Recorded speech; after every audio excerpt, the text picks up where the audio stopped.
외출을 할 때에 이런 경험이 있으신지 모르겠습니다. 어, 집을 이제 한참을 걸어 나와서 이제 집 문을 열고 나와서 이제 어딘가를 걸어가는데 갑자기 불현듯 무언가 떠오르는 겁니다. 아차, 집에 불을 켜놓고 왔구나.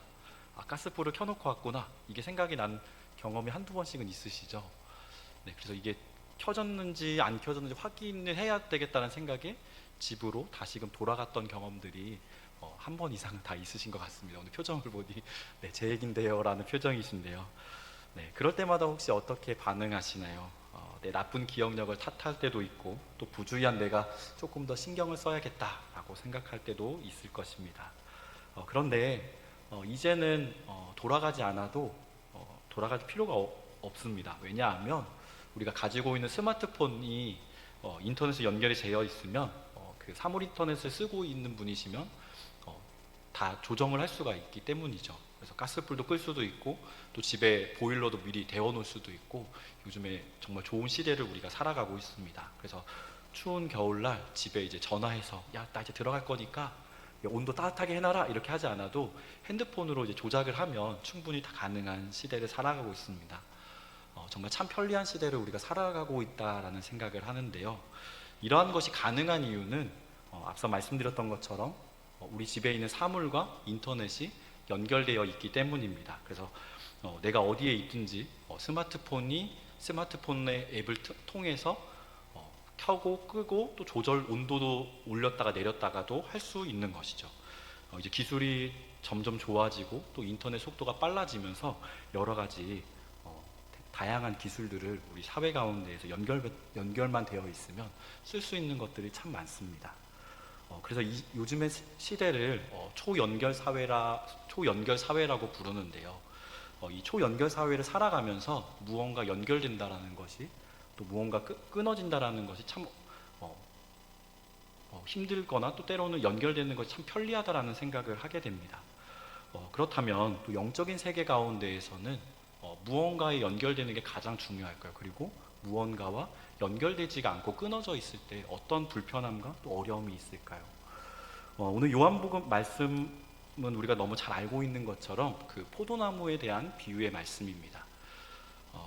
예수님께서 이제 자신을 포도나무에 비유해서 말씀하셨던 내용인데 요한복음을 이제 처음 1장부터 끝까지 읽어보신 분들은 잘 아시겠지만 요한복음 안에서는 예수님이 나는 뭐뭐다 라고 하시면서 말씀하셨던 것이 총 6가지가 나옵니다.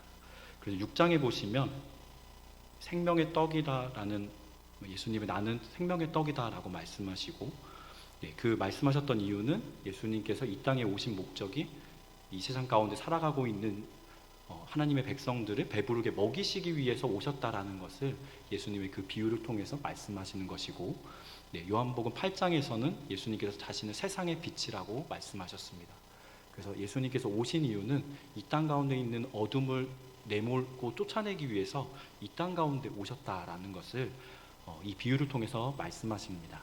그리고 10장에서는 예수님이 자신을 양의 문이다, 또 선한 목자다라고 말씀하시며 예수님께서 이 땅 가운데 있는 하나님의 백성들, 예수님의 제자들을 약한 우리를 돌보시기 위해 이 땅 가운데 오셨다라는 것을 이 비유를 통해서 말씀하십니다. 또 그리고 11장에는 부활과 생명이다라고 말씀하셨습니다. 그래서 자신을 통해서만이 생명을 얻을 수 있다라고 말씀하신 것이죠. 그리고 14장에서는 예수님께서 길이요 진리요 생명이다라고 말씀하셨습니다. 그래서 하나님께로 갈 수 있는 길은 다른 여러 길이 있는 것이 아니라 오직 한 길, 예수님밖에 없다라는, 자신을 통해서만 하나님께로 갈 수 있다라는 것을 말씀하셨습니다. 그리고 오늘 이 마지막 비유 중에 있는 하나가 바로 참포도나무입니다. 그래서 오늘 이 참포도나무에 대한 말씀들을 나누면서 우리가 오늘은 좀 연결이라는 관점 안에서 이 말씀들을 함께 살펴보고자 합니다. 그래서 오늘 말씀을 살펴보며 또 내가 내 자신이 또 예수님과 잘 연결되어 있는지 또 단절되어 있진 않은지 한번 점검해 보며 또 말씀을 함께 나누기 원합니다. 요한복음 13장에서부터 17장은 예수님께서 십자가에서 죽으시기 전 마지막으로 하셨던 예수님의 설교들을 다 이렇게 모아져 있는 모음집의 말씀입니다.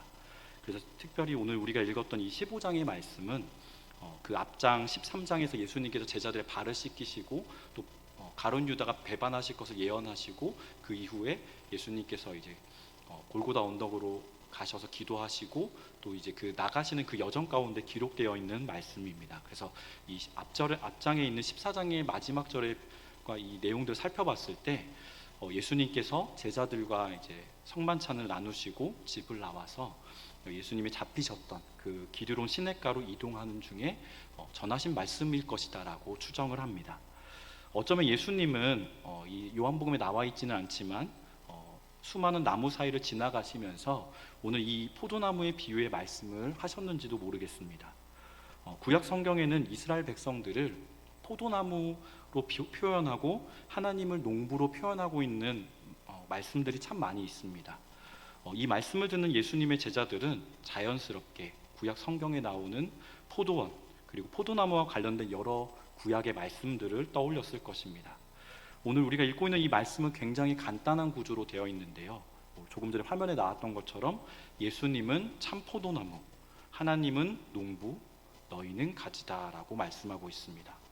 여기서 우리가 주목할 것은 예수님이 참 포도나무다라는 것입니다. 여러 심겨진 포도나무들 중에서 한 그룹, 또 흔한 것들 중에 하나가 아니라 참 포도나무, 또 진짜 포도나무, 유일한 포도나무임을 강조하며 오늘 말씀이 시작하고 있습니다. 그렇다면 너희는 누구일까요? 예수님을 따르는 제자들입니다. 지금 이 말씀을 듣고 있는 우리들입니다.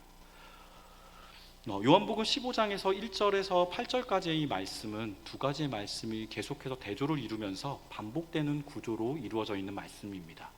하나는 열매를 맺지 못하는 경우이고 다른 하나는 열매를 맺는 경우의 말씀입니다. 그래서 열매를 맺지 못하는 경우는 가지가 나무에 붙어 있지 못하고 예수님 안에 거하지 못하기 때문임을 말씀하고 있습니다.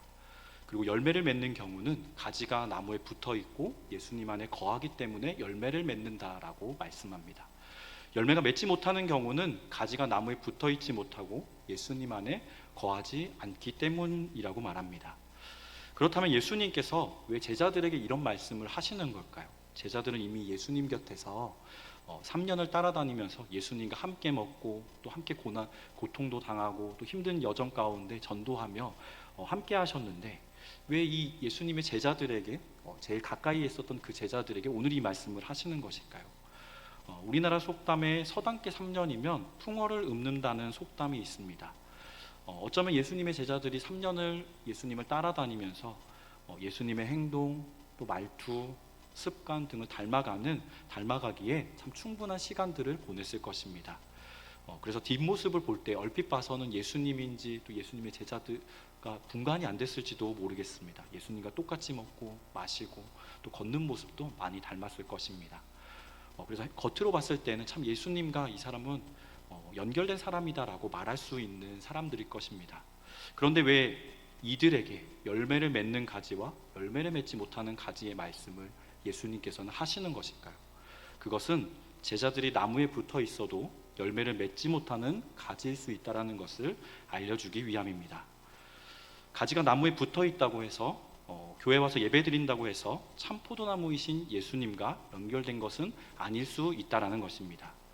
이 말씀은 예배가 의미가 없다라는 말씀이 아니고요. 또 교회 오는 것이 무의미하니까 이제는 오지 마세요라는 말씀이 아닙니다. 네, 오해하지 않으셨으면 좋겠습니다.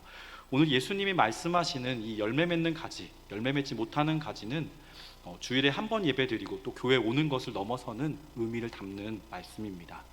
2절의 말씀에 보면 물은 내게 붙어 있어 열매를 맺지 아니하는 가지는 아버지께서 그것을 제거해 버리시고 무릇 열매를 맺는 가지는 더 열매를 맺게 하려 하여 그것을 깨끗하게 하시느니라. 아멘. 2절의 말씀을 보면 내게 붙어 있어 열매를 맺지 아니하는 가지다라고 말씀합니다. 나무에 붙어 있는 가지인데 왜 열매를 맺지 못하는 걸까요?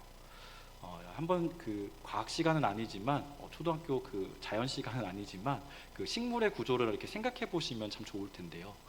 마침 우리 교회는 식물을 참 많이 키워서 이렇게 자주 드나드시면서 볼 수가 있는데요. 식물은 뿌리가 있고요. 땅 그 흙 아래에 있는 뿌리가 있고 그 뿌리 위로 흙 위로 있는 몸통이 있고 또 몸통에서 또 잎 가지가 있고 또 그 가지에 잎과 열매, 꽃이 피는 그 형태로 되어 있습니다. 땅에 심겨진 이 뿌리에서 뿌리가 땅에서 물과 영양분을 빨아들입니다. 그리고 그 몸통에 있는 물관과 체관을 통해서 물과 영양분을 땅에서부터 빨아들여 가지고 위로 보내줍니다. 그런데 이 식물의 물관이나 체관이 끊어지거나 막히게 되면 어떻게 될까요? 뿌리가 열심히 영양분을 또 물을 빨아들여도 그 위쪽에 있는 가지나 또 잎으로 에너지를 공급해 줄 수가 없습니다. 우리 사람의 질병 중에 동맥경화라는 질병이 있는데요. 이 병은 쉽게 말해서 콜레스테롤과 지방 덩어리가 혈관에 쌓여서 피와 산소가 이동하는 것을 방해하는 질병입니다. 그런데 이 찌꺼기들이 혈관에 쌓여서 뇌로 공급되는 혈관을 막게 되면 뇌경색이 오는 거고요.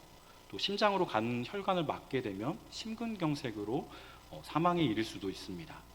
이렇게 통로가 막히게 되면 또 식물의 경우 가지나 또 사람의 경우 신체 부위가 당장은 멀쩡한 것 같지만 서서히 시간이 지날수록 죽어간다라는 것입니다. 우리 중에 이 자리에 앉아 몸은 예배를 드리고 있지만 또 영과 진리로 예배를 드리지 못하고 앉아 있을 수도 있습니다. 때로는 하나님의 말씀을 듣고는 있지만 좀 하나님과 연결되어진 채 살아가지 못하는 경우들도 있지요. 오늘 이 시간에는 예수님 곁에 붙어 예배를 드리지만 나머지 6일은 예수님과 떨어져 살아가는 가지의 모습일 수도 있다는 것입니다. 열매 맺는 가지는 예수님 안에 늘 붙어 있어야 하고 또 예수님 안에 거하는 가지입니다. 사랑하는 성도 여러분, 우리가 주님과 연결되어 있는지 우리 한 주간의 삶을 돌아보시기 바랍니다. 연결된 것처럼 보이는 것은 아닌지, 정말 주님과의 그 소통의 통로가, 또 기도의 통로가, 은혜의 통로가 막혀 있지는 않은지, 끊어져 있지는 않은지 점검해 보시기 바랍니다.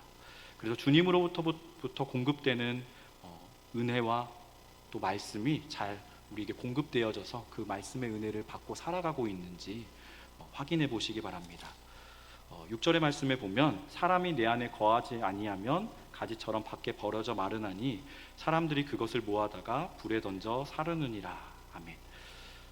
라고 말씀하고 있습니다. 그래서 가지가 예수님에 거하지 못하면 결국에는 버려지게 된다라는 무서운 말씀도 있습니다. 그렇다면 예수님 안에 거한다는 것은 무엇일까요? 우리가 예수님 안에 거해야 열매를 맺게 되는 것을 잘 알 텐데 예수님 안에 거하는 것이 무엇일까요?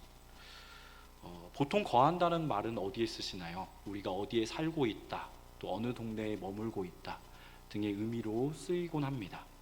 여기에서는 그런 의미가 아닐 것입니다. 예수님과의 지속적인 관계를 맺는 것을 의미합니다. 유진 피터슨이 번역했던 이 메시지 성경에서는 요한복음 15장의 5절의 말씀을 이렇게 번역하여 표현하였습니다. 함께 화면을 보시고 같이 봉독하시겠습니다. 나는 포도나무요 너희는 가지다. 너희가 내게 붙어 있고 내가 너희에게 붙어 있어서 친밀하고 유기적인 관계를 이루면 틀림없이 풍성한 수확을 거둘 것이다. 아멘. 네, 여기서 유진 피터슨은 우리가 주님 안에 거한다는 것은 날마다 주님과 늘 친밀한 관계를 갖는 것이다 라고 번역하였습니다. 그래서 하나님께 기도하고 또 말씀을 읽으며 주님의 뜻을 물어보고 친구와 대화하듯이 주님과 늘 동행해야 된다라고 말하고 있는 것입니다. 그래서 우리가 주님 안에 거한다는 것은 유진 피터슨이 번역한 것처럼 늘 주님과 동행한다라는 것입니다. 예수님께서는 7절에서 이렇게도 말씀하셨습니다. 7절의 말씀을 제가 봉독합니다. 너희가 내 안에 거하고 내 말이 너희 안에 거하면 무엇이든지 원하는 대로 구하라. 그리하면 이루리라. 아멘. 7절의 말씀을 통해서도 우리는 거한다는 것이 하나님의 말씀인 이 성경을 우리 안에 두고 살아가는 것을 의미한다는 것을 우리가 알 수 있습니다. 우리가 예수님 안에 거한다는 것은 단지 말씀을 머리로만 아는 것이 아니고요, 그 말씀을 나의 삶의 현장, 또 나의 일터, 나의 고민의 그 현장 가운데에서 세상과의 그 가치관이 부딪히는 그 자리에서 그 말씀을 붙들고 그 말씀을 선택하는 것을 의미하는 것입니다. 우리가 공예배 시간에 선포된 말씀은 우리 삶의 그 일주일, 그 6일의 그 삶의 현장 가운데서 그 말씀을 따르고 실천하는 것입니다. 사랑하는 성도 여러분, 우리는 예수님을 떠나서는 살아갈 수 없는 존재입니다. 살아도 그 인생은 진짜 열매를 맺을 수 없는 인생입니다. 우리가 믿고 의지하는 나무가 연약해 보이시나요? 요한복음 1장은 나는 참 포도나무라고 말씀하십니다. 예수님은 세상에 흔하디 흔한 나무들 중에 한 그루의 나무가 아니십니다. 참 포도나무입니다. 진짜 포도나무에 붙어 있으십시오. 그리고 그 포도나무에 거하십시오. 그리고 농부이신 이 포도나무를 가꾸시는 그 분은 누구실까요? 하나님이신데, 그 하나님은 어떤 분이시냐 하면요, 이사야 5장에 보시면 포도원의 노래가 나오는데 그 하나님에 대해서 잘 비유하고 있습니다. 이사야 5장 1절의 말씀을 함께 제가 봉독하겠습니다. 내가 사랑하는 자에게 포도원이 있으며 심히 기름진 사내로다. 땅을 파서 돌을 제하고 극상품 포도나무를 심었도다. 그 중에 망대를 세웠고 또 그 안에 술틀을 팠도다. 아멘. 농부이신 하나님은 기름진 산의 최고의 나무이신 예수님을 심으셨고요, 그 땅에 돌을 제거하고 또 포도나무로 돌보기 위해서 망대와 술틀을 준비하셨다고 이사야 5장의 말씀은 기록합니다. 사랑하는 성도 여러분, 우리가 붙어있고 거할 나무이신 그 예수님은 최고의 나무입니다. 세상에 그 화려해 보이고 또 즐거워 보이는 그 나무가 아니라 정말 예수님, 그 예수님의 나무 가운데 거하는 여러분 되시기 원합니다. 제가 되기 원합니다. 그리고 그 나무를 돌보시는 그 하나님은 나무가 좋은 열매를 맺기 위해서 최선을 다하시고 수고와 노력을 아끼지 않으시는 분이라는 것을 기억하시기 바랍니다. 그리하여서 우리가 날마다 예수님 안에 거하고 예수님과 친밀한 교제를 나누며 우리 삶의 현장에서 그 말씀을 붙들고, 때로는 세상의 가치와 또 하나님의 말씀이 부딪힐 때에 내가 세상의 가치를 선택하는 것이 아니라 하나님의 말씀을 선택하는 저와 여러분 되기 원합니다. 우리가 하나님의 말씀을 붙들고 그 말씀을 따라 살 때에 때로는 힘들고 벅차지만 하나님께서 원하시는 진짜 좋은 열매들을 맺어가시게 될 것입니다. 그 열매를 맺는 그 축복이 우리 증산제일교회 성도 여러분과 저에게 임하기를 소망합니다. 이 시간 말씀을 기억하시면서 함께 기도하시겠습니다.